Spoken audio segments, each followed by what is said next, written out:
माजी मुख्यमंत्री आणि काँग्रेसचे ज्येष्ठ नेते अशोक चव्हाण यांना निवडणूक आयोगानं नोटीस पाठवली आहे। 2009च्या विधानसभा निवडणुकीत सादर केलेल्या खर्चापेक्षा जास्त खर्च केल्याप्रकरणी ही नोटीस पाठवण्यात आली आहे। आपल्यावर कारवाई का करू नये अशी नोटीस त्यांना बजावली आहे। तसंच 20 दिवसात स्पष्टीकरण देण्याचे आदेशही निवडणूक आयोगाने दिले।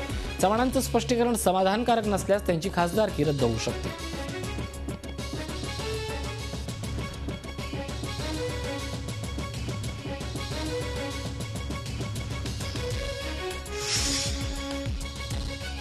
अशोक चव्हाण यांनी अशी नोटीस मिळाल्याचं मान्य केलंय, मात्र पेड न्यूज प्रकरणात त्याच्याशी काही संबंध नाही असं ते म्हणाले। निवडणुकीत सादर केलेल्या खर्चापेक्षा जास्त खर्च झाल्याप्रकरणी ही नोटीस पाठवण्यात आली आहे अशी प्रतिक्रिया चव्हाण यांनी दिली आहे।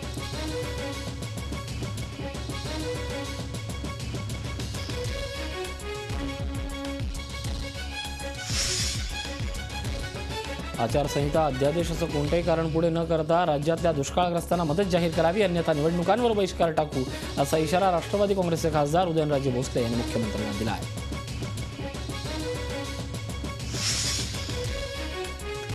सोशल मीडियाबाबत आपण केलेल्या विधानाचा विपर्यास करण्यात आलाय। नरेंद्र मोदींची लाट गिरली असं आपण बोललोच नव्हतो असा खुलासा मनसे अध्यक्ष राज ठाकरेंनी केला आहे। मी सोशल मीडियावर टीका केली, मोदींवर मी टीका केलेली नाही असं राज ठाकरे म्हणाले।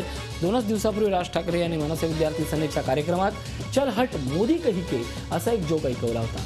वायफाय प्रकरणी राज यांनी शिवसेनेला ही टोला लगावला आहे।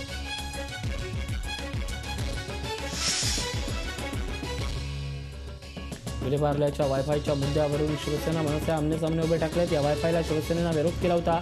परवानगी न घेता मनसेनं हे वायफाय कसं सुरू करू शकते असा सवाल शिवसेनेनं केला असून या प्रकरणी शिवसेनेनं मनपा आणि पोलिसात तक्रार दाखल केली आहे।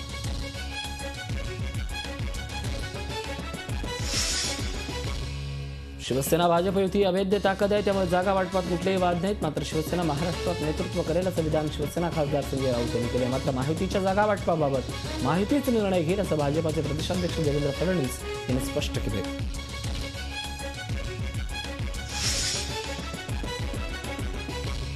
चांगल्या कृतीच्या आणि चांगल्या पार्श्वभूमीच्या नेत्यांना शिवसेनेत प्रवेश दिला जाईल असं मत उद्धव ठाकरे यांनी मांडले। दारावर अनेक जण टकटक करतायत, ती टकटक आहे की कटकट हे पाहूनच मग निर्णय घेऊ असा टोला उद्धव यांनी लगावला।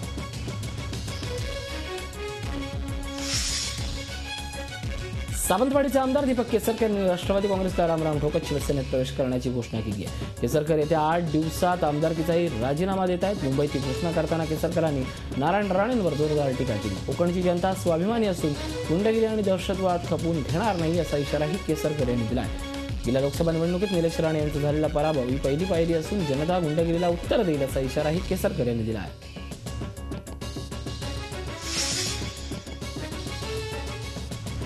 शेतकरी कामगार पक्षानं विधानसभा निवडणुकीच्या तयारीचा नारळ काल वाढवला। पनवेल इथं काल शेतकरी कामगार पक्षाची जाहीर सभा पार पडली।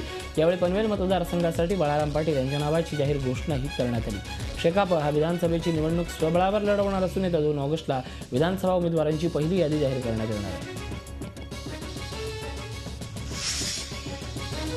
मुंबईसह कोकणात संततधार सुरू असताना उत्तर महाराष्ट्रात दमदार पावसाची प्रतीक्षा आहे। धरणांमधील साठा खालावत चालला आहे। समाधानकारक पाऊस पडत नसल्यामुळे अनेक भागात पेरण्याही खोळंबल्या आहेत। खानदेशात अनेक भागात पावसानं पाठ फिरवली आहे। पावसानं ओढ दिल्यानं बळीराजा धास्तावला।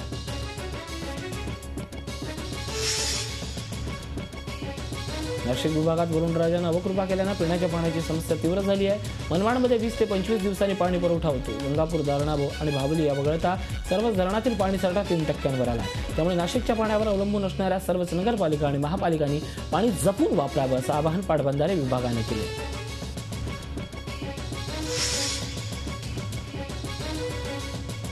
पावसानं ओढ दिल्यानं मुंबईच्या परसबाग असलेल्या नाशिकमध्ये भाजीपाल्याच्या दरात तेजी आली आहे। गारपीट, वादळी, अवकाळी पावसानं भाजीपाल्याचं नुकसान झालं होतं।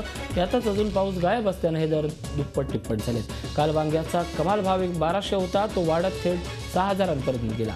कोबीचा दर 295 ते 625 होता, तो आता 800 ते 1700 पर्यंत गेलाय। कारले, काकडी, दोडकी तसंच कोथिंबीरच्या दरातही मोठी वाढ झाली आहे।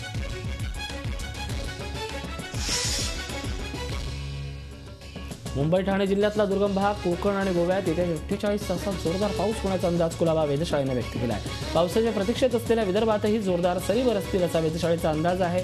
आज सकाळपासून दमदार पावसाची शक्यता वेधशाळेनं व्यक्त केली। त्यामुळे आज कामाच्या निमित्तानं घराबाहेर पडताना सर्वांनी खबरदारी घेणं गरजेचं आहे।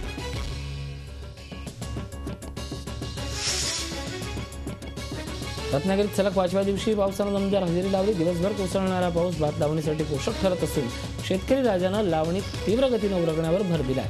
या पावसाचा फटकाही काही भागांना बसला असून महामार्गावर काही ठिकाणी दरड कोसळणं, घराच्या नुकसानीच्या घटनाही घडल्या. वादळी वाऱ्यासह सतत कोसळणाऱ्या पावसानं समुद्र किनारपट्टीवरच्या गावांना धोका निर्माण झालाय. त्यामुळे संपूर्ण जिल्ह्यातील किनारपट्टीच्या गावांना अलर्ट देण्यात आला.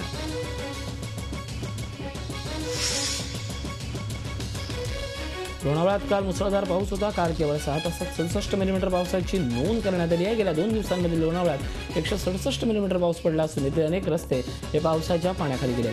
पर्यटकांचं आकर्षण असलेले धबधबेही आता जोरजोरात वाहू लागले. धरणाच्या पाणी पातळीतही वाढ झाली आहे.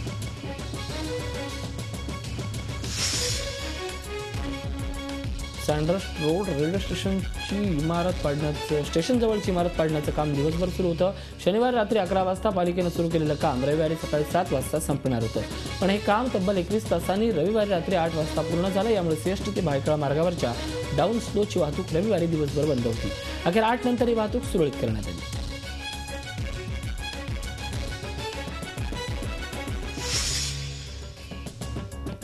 पूर्व द्रुतगती मार्गावर चेंबूर येथे अतिशय निकृष्ट पद्धतीने रस्त्याचं काम केल्याचं दिसून येत आहे. गेल्या वर्षी पश्चिम द्रुतगती मार्गावर खड्ड्यात पडून एका दुचाकी वाहन चालकाचा मृत्यू झाला होता.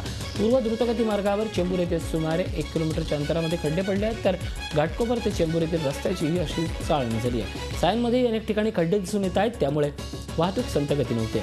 अपघातही घडत आहेत. दरवर्षीचा पावसाळा, दरवर्षीचे खड्डे हे चित्र कधी पालटणार असा सवाल विचारला जातोय. महापालिका अकार्यक्षम असल्याचाच हा पुरावा असल्याचं वाहनधारकांचं म्हणणं आहे.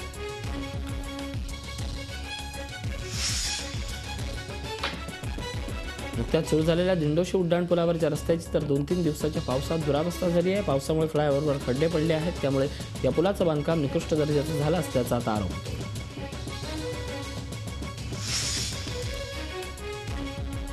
पुणे बॉम्बस्फोटाप्रकरणी इंडियन मुजाहिद्दीन या संघटनेवर बंदी येण्याची शक्यता आहे. एटीएस दहशतवादी हैदर अली, यासिन भटकळ आणि असदुल्ला अख्तर यांची चौकशी करण्यात येणार आहे. त्यामुळे इंडियन मुजाहिद्दीन या संघटनेवर बंदीची दाट शक्यता आहे.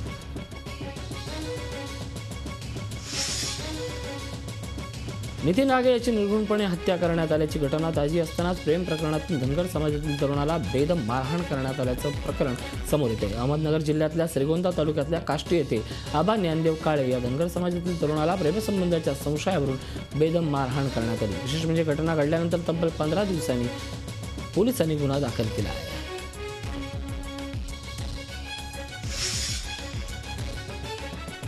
जळगाव जिल्ह्यातील गिरणा नदीत सुरू असलेल्या वाळू उपशाचा पर्दाफाश झी मीडियानं केला होता. त्यानंतर आता या अवैध उपसा करणाऱ्यांवर कारवाई करण्याऐवजी 2 अधिकाऱ्यांमध्येच वाद रंगला आहे. प्रांताधिकारी म्हणतात, मी प्रस्तावित कारवाईचा अहवाल अप्पर जिल्हाधिकाऱ्यांकडे पाठवला आहे. मात्र अप्पर जिल्हाधिकारी प्रांताधिकाऱ्यांचा अहवाल गोलमाल असल्याचं म्हणतात.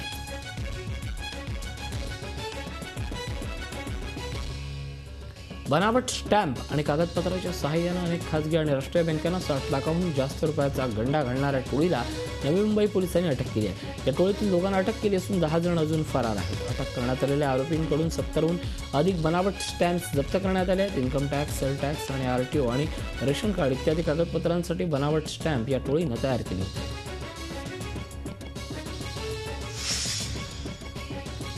मुंबई, पुणे, पनवेल, नवी मुंबईत हजारो लोकांची चिटफंडच्या नावाखाली फसवणूक करणाऱ्या मायलेकींना पोलिसांनी अटक केली आहे. यात फसवणूक झालेल्या लोकांनी या मायलेकीला पोलिसांच्या ताब्यात दिले.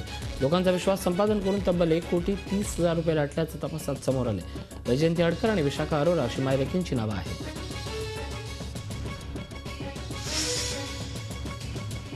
बदलापूर येथील सह्याद्री पर्वतरांगेत असलेला चंदेरी हा किल्ला चढण्यासाठी टाइम्स ऑफ इंडिया कंपनीतील 48 जणांची टीम आली होती.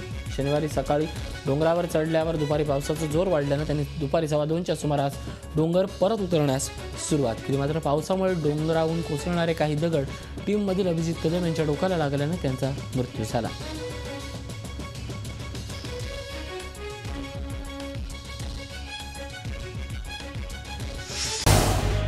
झी 24 तास रहा एक पाऊल पुढे.